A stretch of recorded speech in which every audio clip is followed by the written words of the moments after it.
Okay, so you know how we're always doing things like on autopilot, right? Like just not even thinking about them. Yeah, yeah. I was thinking about this the other day. It's like we flush the toilet so many times a day. Uh-huh. Do we ever really like stop and think about what's happening in there? Right. So that's what this deep dive is all about, right? It's like what's the actual science behind what's going on each time we flush? Exactly. I think what we found might surprise some people. Yeah, I think it will. I mean, it seems like such a simple thing. You just press the handle or the button and flush at the toilet. Right. But there's actually like a whole bunch of physics and Mhm. even microbiology going on. Yeah.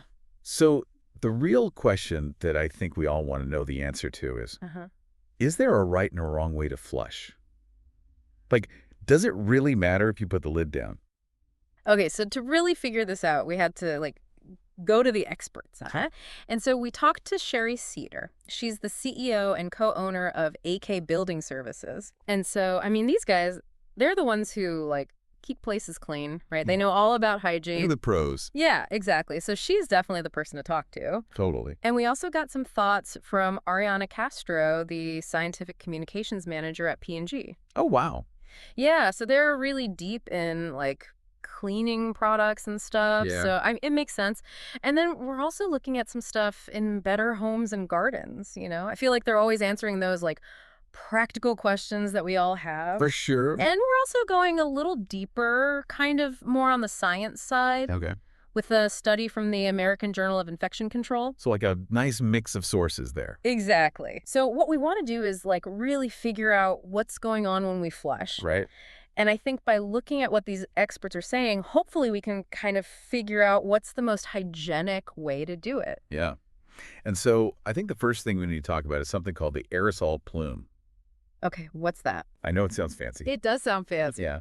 Basically, when you flush the toilet, especially right when that water first rushes in, it creates this really fine mist of particles, like tiny little droplets, and they go up into the air. Like it's a sneeze, but it's the toilet. Exactly. The toilet sneeze. It's gross, Yeah. but it's a good way to think about it. I mean, we can't really see it, right? No, not really. It's pretty visible. But it's there. Oh, it's there. And what makes this aerosol plume potentially a problem is what might be in it. So Yeah. the water in your toilet, well, you can have some bacteria and viruses just hanging out in there. Okay, like what? Like some of the common ones would be E. coli, the one that gives you like a bad stomach ache. Uh-huh. There's C. difficile. That one can be really nasty. Yeah. Oh, and we can't forget noroviruses. Those are the ones that cause the stomach flu. Yeah, no thanks. And there's even adenoviruses. They can cause those respiratory infections, like a cold or something. Mm. And all these little guys, the bacteria and viruses, they can kind of hitch a ride on those tiny droplets in the aerosol plume when you flush. Oh, wow. And we just said we can't even see it, right? So they're just like flying around the bathroom. Pretty much, yeah. Yeah. It's kind of freaky when you think about it. But there's this really cool study, though, that I was reading about from the University of Colorado. Mm-hmm. And they actually use lasers to visualize this whole aerosol plume thing. Wow, lasers. High-powered lasers. So they could see what was happening. It's kind of science fiction-y, but it's real. That's so cool. And get this. They found that those little particles can shoot out of the toilet bowl like super fast. Really? Yeah, like almost 7 feet per second. Whoa, that's fast. Right. And they went even further. And they tracked how high those particles can go. And guess what? What? Within 8 seconds, they can get up to almost 5 feet high. 5 feet. That's like taller than me. Right. So think about it.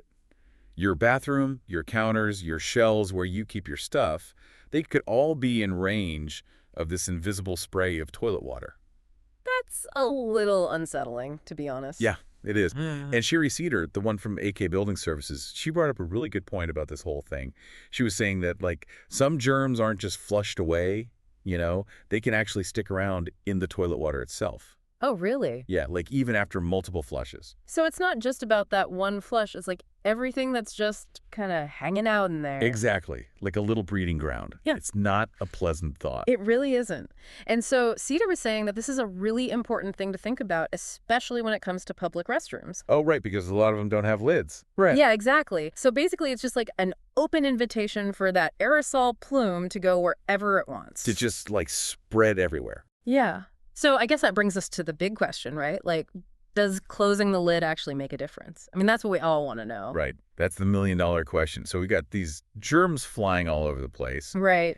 and it seems like the experts have some different thoughts about it. Yeah, I mean, it's not as simple as we thought. No, not at all. Sherry Cedar from AK Building Services, she was pretty straightforward. She Hmm. basically said that, like, every time you flush lid up or down, you're going to get that aerosol plume, Okay. and it's going to spread those bacteria and viruses around. So, like, closing the lid doesn't really help. Well, that's where Ariana Castro from P&G, she kind of comes in with a slightly different perspective. Okay. And she's basing this on like some newer research from the American Journal of Infection Control. Interesting. So she's saying, yeah, the aerosol plume happens, but her research is suggesting that closing the lid might not make a huge difference in how much those virus particles actually spread around the bathroom. Hmm. It's interesting, right? Because you would think it would, Yeah, you'd think so. but she brought up this really important point about airflow. Oh, okay. She was saying that, like, even if you do close the lid, those air currents in your bathroom can still pick up those germs and carry them all over the place. So it's like they just find a way. Yeah, exactly. And plus, remember how Cedar was talking about how some germs just stay in the toilet water? Right, right. So closing the lid doesn't really solve that problem. Yeah, it's like you're containing some of it, but not all of it. Exactly. So where does that leave us then? Like, should we bother closing the lid or not? Well, it seems like even though the research isn't totally clear yet on how much of a difference it makes in terms of like really stopping those germs from spreading, Uh-huh. both Cedar and Castro seem to agree that it doesn't hurt to close the lid. Okay, so it's like better safe than sorry. Yeah, I think so. I mean, it's such a simple thing to do. Right. And even if it just helps a little bit, it's probably worth it. Yeah, that makes sense. And you know what Castro actually said? I thought this was interesting. What's that? She said, and I'm quoting here, "Based on available research, I think it is very advisable to flush the lid down to minimize the aerosolization of pathogens and promote better hygiene practices." Okay, so she's definitely pro closing the lid. Yeah, but she also added that just doing that isn't a magic solution, right? Yeah. Because of the whole airflow thing. Right, it's not going to solve all your problems. Exactly. But she did say that, like, theoretically, closing the lid should help to kind of contain that plume. Okay. So it might reduce the chances of those particles getting into the air that we're breathing. So, like, it might be doing more than we think, but we just don't have all the proof yet. Yeah, I think that's basically it. But you Right. know what? This whole conversation has made me think about, like, what else we can do. Oh, yeah, besides just the lid. Yeah, exactly.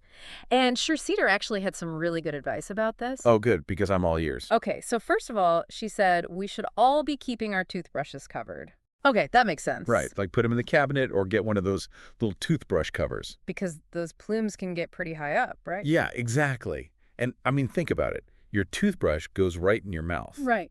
So you really want to keep it clean. Totally. What else? She also said that good ventilation is super important. So, like running the bathroom fan Yeah, and not just when you're showering, but also after you flush. to get all those particles out of the air. Exactly. And if you have a window in your bathroom, opening that can help too. Okay, that's good to know.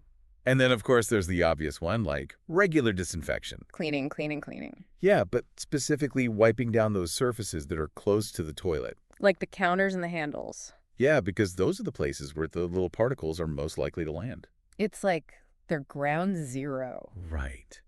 And you know what else I thought was really interesting? What? Cedar was saying that there are, like, scientists working on making better toilets. Yeah, like they're trying to design flush valves that don't create such a forceful spray.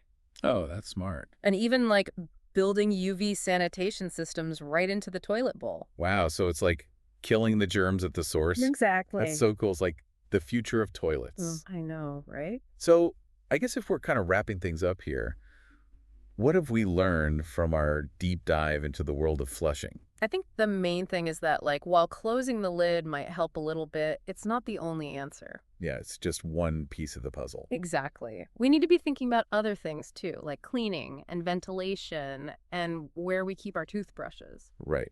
And I think it's safe to say, based on what the experts said, that closing the lid is a good habit to get into. Yeah, it definitely doesn't hurt. And, you know, for those of you who are really thinking about stepping up your bathroom hygiene game, You might want to check out the show notes. We'll put some links in there for some products that we think could help you create a cleaner and healthier bathroom. Yeah, and you know what? As we're finishing up here, I want to leave you with one more thing to think about. Okay. Given everything we've talked about those little particles flying around and the importance of airflow, Yeah. what are some things that you could do to, like, improve the ventilation in your bathroom? Yeah, good question. Like, what are some simple things, maybe even some, like, low-cost things that people could do? Exactly. I think that's something for all of us to consider. And hey, if you enjoyed this deep dive into, like, the surprisingly complex world of flushing, It's a lot more complicated than we think, right? I know. Be sure to like, subscribe to the channel so you don't miss our future episodes. Yes, and leave us a comment down below. Yeah, we want to hear what you think. Like, what other everyday things would you be interested in us taking a deep dive into? We're always looking for new topics to explore. That's right. So stay tuned for our next deep dive. I'll see you then. Bye.